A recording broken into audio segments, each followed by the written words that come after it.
This is what I hate about having ADD. Here's where my mind went within a second, quite literally. I was thinking about how they put this in the box. Normally, for the beef sandwiches, they have that little cardboard cup holder thing. Reason being, on its side like that and squished down on one side, to other people that aren't eating from Wendy's, it looks like a lot. It looks like a big sandwich. But I thought, wait, Wendy's is not the only one that does that. McDonald's advertising. They do that too. But theirs is a bit different. They don't squish down one side. When you take a picture, they actually have people whose specific jobs is to move every single individual topping in a specific way so it looks big. You know that picture that you see of Big Mac? You know someone took a little plastic spoon to form that clear cut corner? That cheese melted from the lights from the photography shoot. It melted. Someone took a little thing of plastic and basically shaped it back into place. And that one sandwich for the photo shoot took 10-15 minutes to make. Rush for us, 5. Yeah. I hate having ADD. Makes my mind bounce around. North America says you have ADD. The rest of the world thinks you're fine.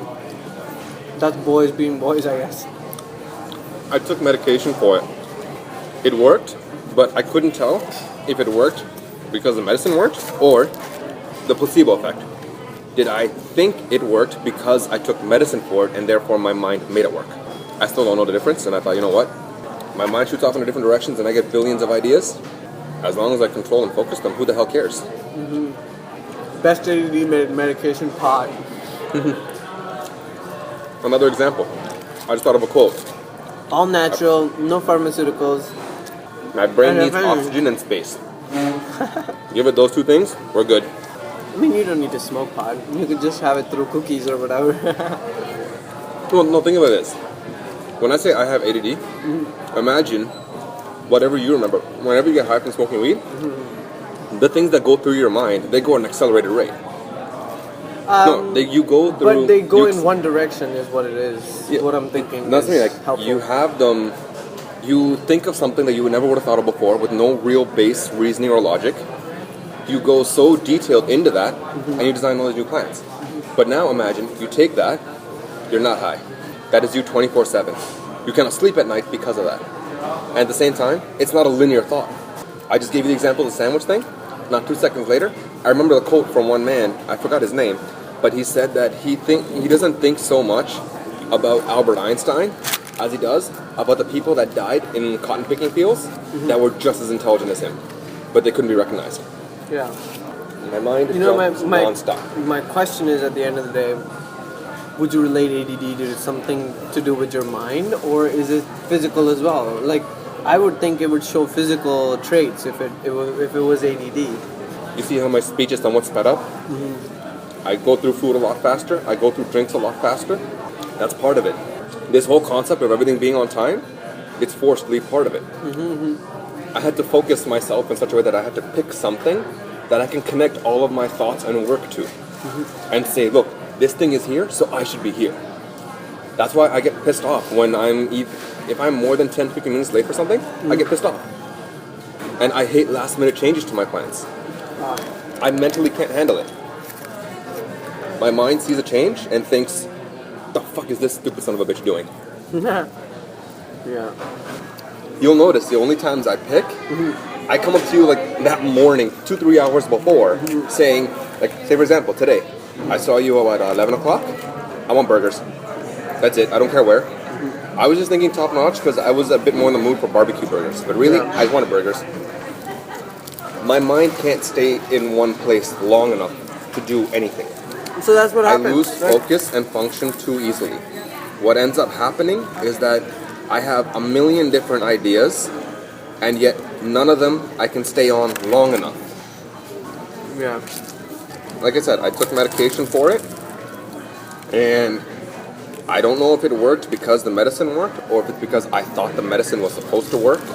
Either way, it did work temporarily. But I thought, you know what? I have a job. I finished school. I got pretty good grades all throughout. For the most part, there is some kind of logic in my random chaos of a mind. I don't like taking medicine for something I don't need to. I mean, it's one thing that, okay, look, I have a bit of a sore muscle, I'll take an Advil or something. If I don't need to, whatever, I'll still take it, fine. I don't like continual medicine. I have a blood iron problem. I am outside. I can actually be cold, like freezing cold, depending on where my blood iron level is. Inside, where we work, which we know is already a freaking icebox, some days you've seen me. Everyone's freezing, and I'm walking around in a t-shirt saying it's a bit warm in here. My blood iron was a bit off. I don't know if it's like which is high, which is low. I just know that it's off. See, I already lost my train of thought. I already sped through the 3 other thoughts, and I forgot where I started from. Freaking annoying. Right, medicine. I'm not going to take an iron supplement. I don't care. I do not need Centrum. I do not need any of those one-a-day pills. I don't give a shit. I like red meat. Red meat has a shit ton of iron in there. I learned to like spinach, so once a week I have a big spinach dish. When I didn't care about oil, saag is awesome. You get some saag, put it in some fresh Afghani naan. Damn, it's delicious. One thing I learned to do subconsciously, I do it for fun now. If I look at an object, say a keyboard, in my mind, I can pull up automatic estimations to its size, its weight, its use, a basic history of it. It's kind of like, just imagine you have a clear screen tablet, so you can see stuff behind it. Your tablet has a picture, has a camera on the back, so it took a picture of one fry. So what happens in the tablet image, which is what happens in my mind, the one fry will come up, it'll start rotating in the 3D view. You'll have an estimated length measurement, an estimated depth measurement, so you get a 3D model of it. You'll get a list on the right-hand side that says, this is what it's made of, this is how it's made, this is the concept that created French fries in the first place.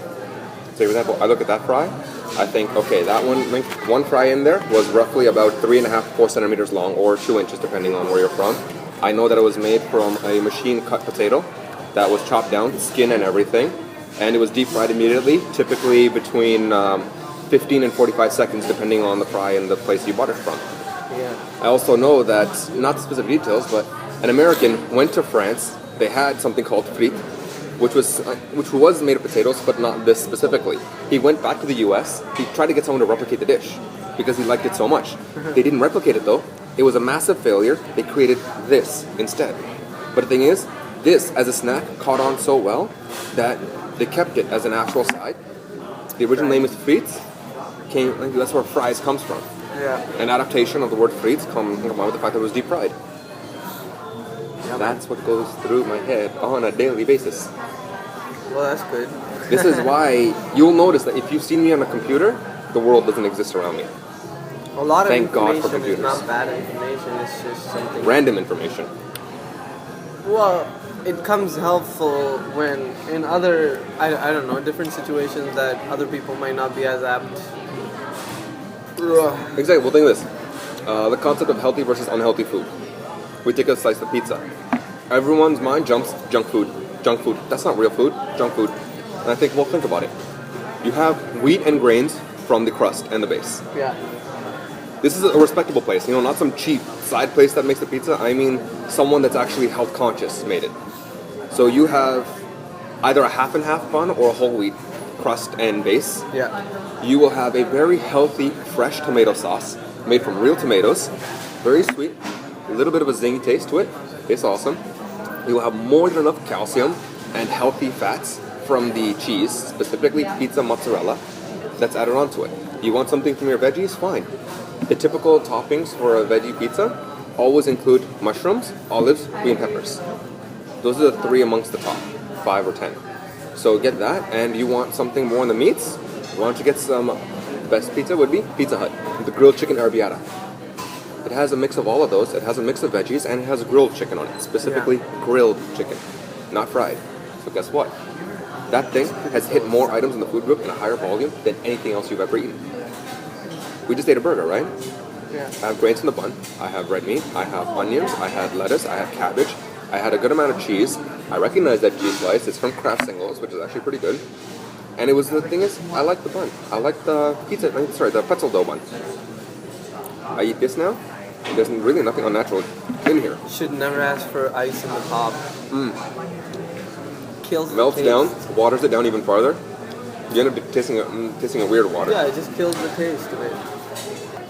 See, you mentioned that, my mind jumped somewhere else already. Iced tea is already watered down. You Yeah. can't add water to it to make it worse. You'd have to double the volume to make it worse. This is where ADD sucks. I have to stop myself like this to formulate one straight thought and keep with it.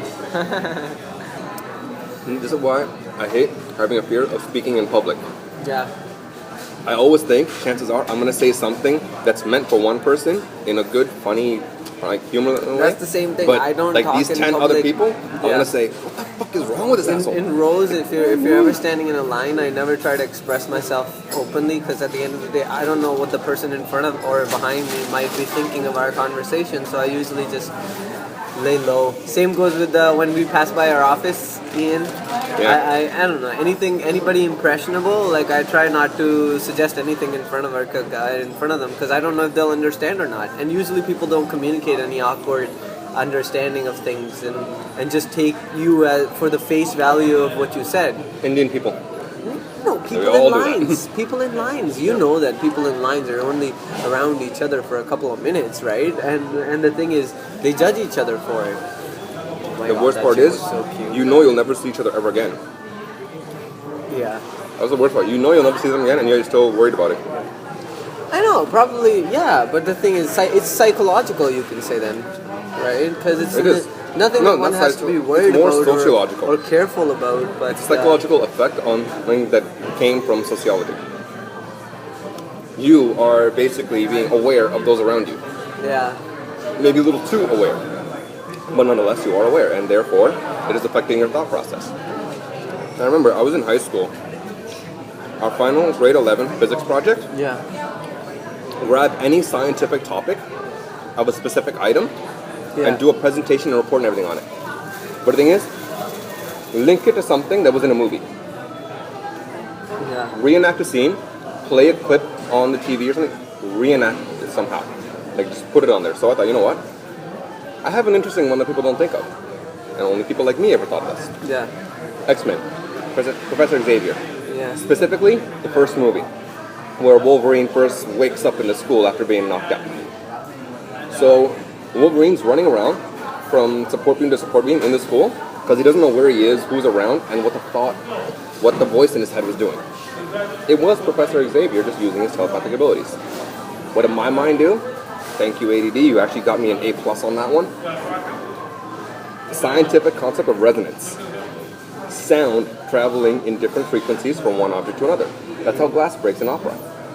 You just hit that pitch high long enough, it gives the glass too much energy, and boom, shatters. Oh yeah. It's a real thing, not monocles, but glasses. So I thought, you know what? What if that's all telepathy really is? Your mind, or even your voice, like your mouth, is emitting a sound at such a frequency that only the person you're directing it to can hear it. Say every mind has a different frequency on their brainwaves, and if I say something directed at you, in my mind, you might hear it. But the thing is, your mind's going to interpret it as you actually hearing it. You're going to look at my mouth, it's not moving, you're going to be creeped out, Yeah. because you're going to hear my voice. Yeah. And it won't be a memory that you'll think that, oh, I just remember him saying this before. Yeah. No, it'll be as if I just stopped moving my lips right now and you still heard me. But that was another concept about how One you could. have to be around someone. He was able to target his thoughts in his speech specifically to Wolverine. There was a whole school's worth of students between them. Not a single person was affected. Yeah. Or they just didn't think anything of it. What is that noise? It's gone now. No, you never heard it. You know, the funny thing is, I was having a similar conversation with Sajjad. He kind of pissed me off a little bit. Sajjad said something to me that was probably the stupidest thing I've ever heard. And he said, with his own justified reasoning, on average, the people that he's seen that are addicted to video games are somewhat of lesser intelligence. I had the same reaction. And I'm thinking, like, okay, what are you comparing that to? He said he's comparing that to people who are active in physical, actual sports. Like someone who plays chess or someone who plays basketball versus someone who plays Call of Duty. But chess is still a mind game, so at the end of the day, that could Every game's a mind game. To video games. I mean, the only thing is that sure, it involves physical activity, but at the it's still same a time, mind game. planning. Like you have to plan where your next move is going to be, otherwise you're lose a point. But more importantly, you have to predict where that next move is going to land from the opponent's side. And what are they going exactly to bring it back what to? It is. I think it's just his presumption. There was an article is based on. I'm not sure if you remember. I posted on my Google Plus a while back. It was about how gamers basically figured out the crystalline structure of a special AIDS virus. Scientists couldn't figure it out for 15 years. There's a site called Foldit, I think, and that's what they specialize in. Right? No, that's what they specialize in. They take scientific problems, turn it to an online game, and let players have at it. 2 weeks. 2 weeks, answer came up. Someone had designed it, researched it, won the game. Turns out, his new structure was correct.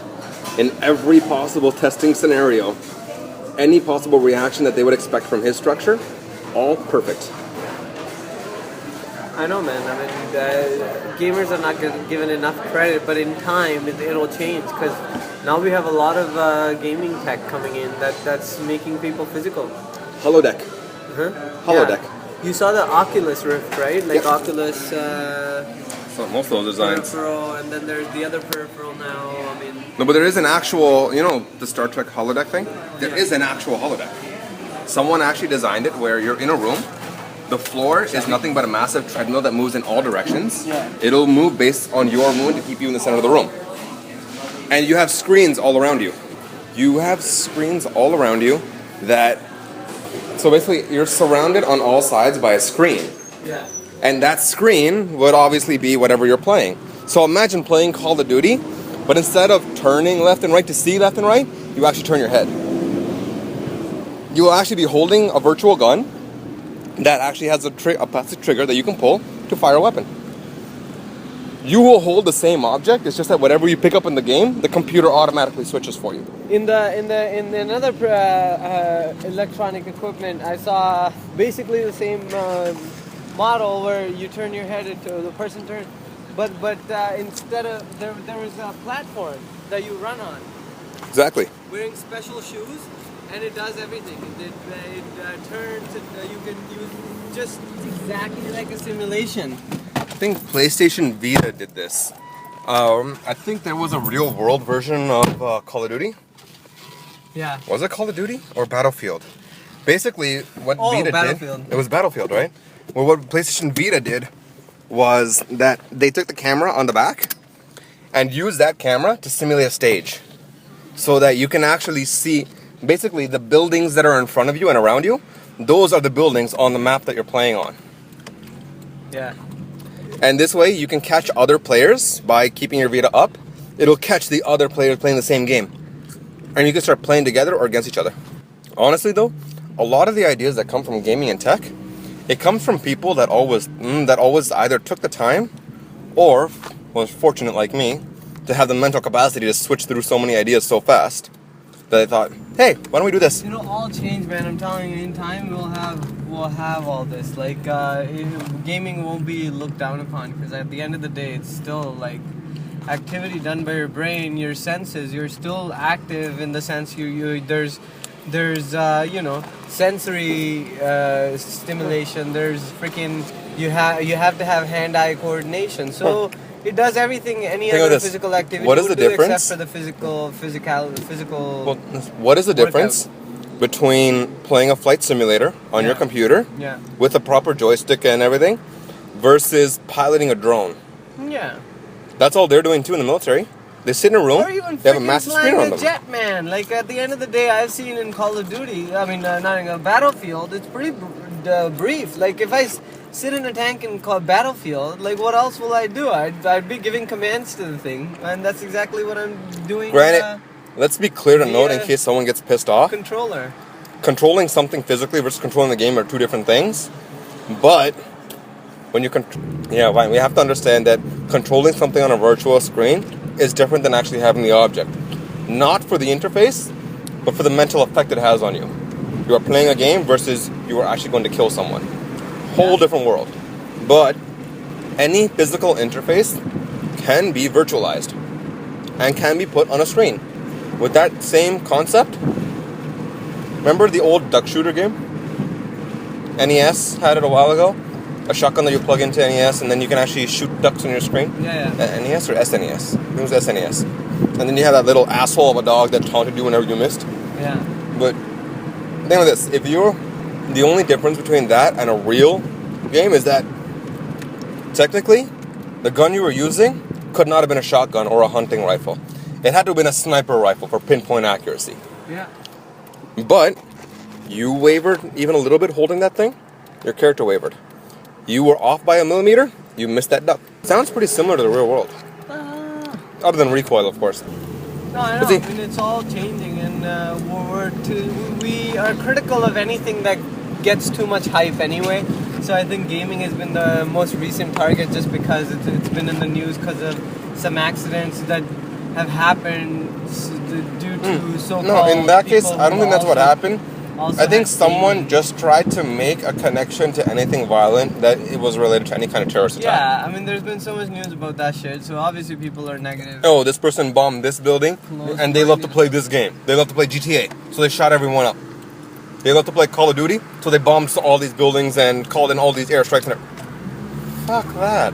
I mean, but then again, the gaming industry has been stupid in some of its responses. Any hobby, any activity for that matter, gets its own share of criticism because there's always going to be that 1 to 5% of negative effects of the activity itself. It's not just perception, it's also what actually happened. Remember the Virginia Tech massacre? Yeah. Some dumbass son of a bitch actually made a game out of that. Yeah. No, he called it the VTech massacre game. I said, I don't blame other people when they put in gaming down. It's not that there's anything wrong with gaming. It's just the specific people that just fucked up and basically gave the other people ammunition to fight us. It's not with every single gamer. There are a few. It's just one or two things one or two odd issues. Like I said, 1 to 5% of the cases that end up into a specific scenario because of their, previous triggers that related triggers, and they just end up that way. Well, it's really just association. It's not really the fault of the game. It's people's association to different things. Say, for example, Hitler. Yes, we all know him. He killed a ton of Jews in World War II. He was out, he always claimed that they always had his money, and that's how they got the other Germans to go against them. Yeah. Anne Frank, who's honestly a hero. She was a hero at the age of 15. Right. Yeah, Hitler may have done all this, but Hitler was active for almost a decade before he was actually known, doing the same thing. People say that nobody cared because he was on the underground. He wasn't affecting anyone yet. And at the end of the day, that guy was pretty smart. He was a genius. He was a pretty smart guy. No, but the thing is, he had a coach. He had someone who knew what Hitler was out to do ultimately, taught Hitler how to speak, how to act, how to walk, that basically projected such authority that he was able to control so many people so easily. Mm-hmm. It's not all Hitler's fault. No. He may be an asshole, but no, the path he chose, obviously he might have been ready for the result of it, but at the end of the day, what I mean is that we all blame him like it was solely his fault, like all of his actions that he had committed when it came to the Jewish people in Germany. That's not true.